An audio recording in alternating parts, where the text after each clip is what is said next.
underline. Omong dikit tapi nyelekit.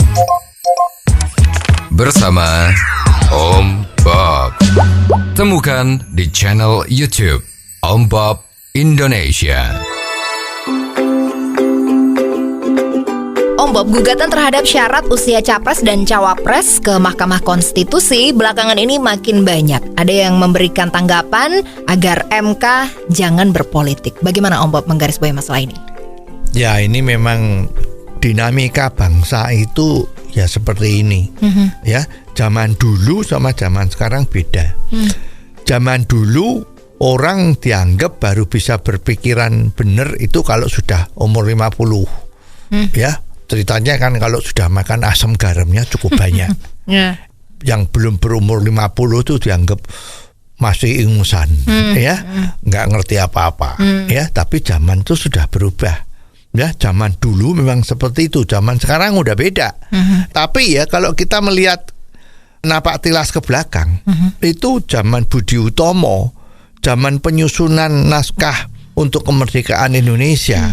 Itu pemimpin-pemimpin kita yang saat itu menyiapkan kemerdekaan Indonesia itu umurnya juga belum tua-tua tuh, masih banyak pemuda. Ya, jadi sebetulnya itu memang harus mulai dipertimbangkan, ya. Dan kita juga lihat banyak pemimpin-pemimpin di dunia itu yang usianya juga muda-muda. Ya, jadi sebetulnya masalah apakah perubahan usia ini perlu dipikirkan, harus.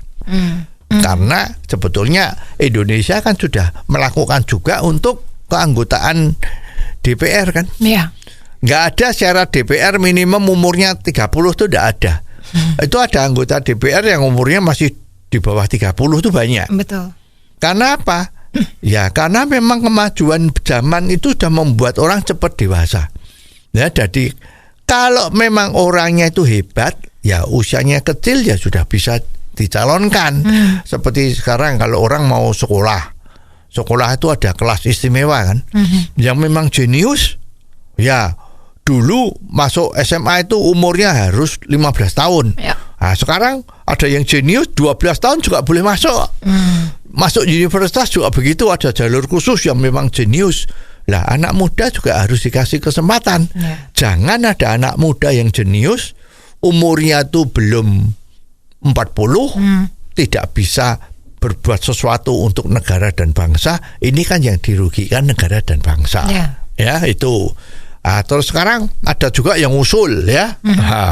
Setelah ada yang usul umur diturunkan menjadi 35, sekarang ada yang usul maksimum yang boleh menjabat sebagai calon presiden atau wakil presiden itu umurnya 70. Ini kan ya agak repot ya.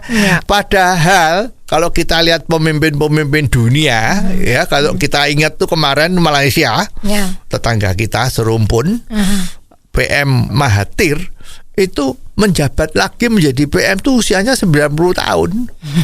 Ya, jadi sebetulnya kalau membatasi 70 tahun itu maaf, ini sebetulnya nggak benar.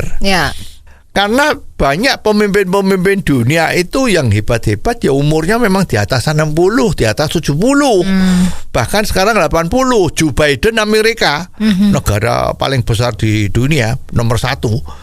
Itu sekarang dia juga mau mencalonkan diri untuk menjadi presiden kedua kalinya dalam usia yang sudah 82 atau 84. Nah, masa Indonesia lebih unggul dari Amerika dibatasi 70? Lah ini kan jadi aneh ya. Jadi dinamika politik itu rame ya kalau menjelang pemilu ya. Bagaimana kaitannya dengan jangan berpolitik, Om Bob? Ya, sekarang sebetulnya ini kan seperti jebakan Batman. Ya. Memberi suara jangan bermain politik, jangan bermain politik, dengan tujuan supaya nanti pejabat yang berwenang untuk mengadili masalah ini, walaupun dia itu adalah wakil dari Tuhan kan. Hakim itu kan wakil dari Tuhan. Putusannya dia yang subjektif dijadikan objektif, kan begitu kan. Nah, dengan adanya suara tadi itu jangan berpolitik, ya harus betul-betul dipikirkan, jangan kena politik. Itu kan sebetulnya agar supaya pejabat yang berwenang memutuskan ini, katakanlah tadi MK, itu jadi bimbang dan ragu. Kalau saya putuskannya gol, umurnya sekarang diturunkan, wah ini politik, suaranya begitu kan. Ini kan jadi takut. Ya. Nah makanya mestinya ya pihak yang berwenang MK tadi itu janganlah takut dengan suara-suara yang seperti itu. Ya. Ya, istilahnya itu kalau orang awam sekarang ini kan biarkanlah anjing menggonggong, kafilah tetap berlalu. Akan harus pakai konsep yang seperti itu. Jangan seperti kemarin. Ya, kemarin itu kan ada putusan yang sangat krusial, penting, ya, tapi di depan sudah ada yang bocorkan sekarang bahwa ini putusannya sudah seperti ini. Wah, gitu kan.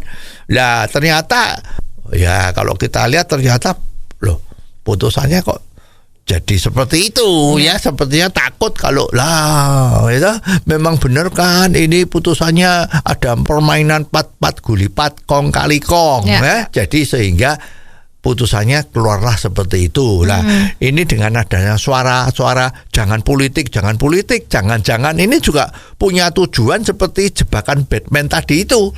Ya, jadi MK harus berani bersikap, rawe-rawe lantas, malang-malang putung. Maju terus, pantang mundur. Ya. Apa yang menjadi terbaik untuk bangsa itu yang harus diputuskan. Oh, jadi begitu ya Om Bob. Jelas deh sekarang. Terima kasih Om Bob untuk waktunya. Sampai ketemu lagi di waktu yang akan datang. Underline. Omong dikit tapi nyelekit. Bersama Om Bob. Jika Anda suka dengan channel ini, jangan lupa subscribe, like, dan komen.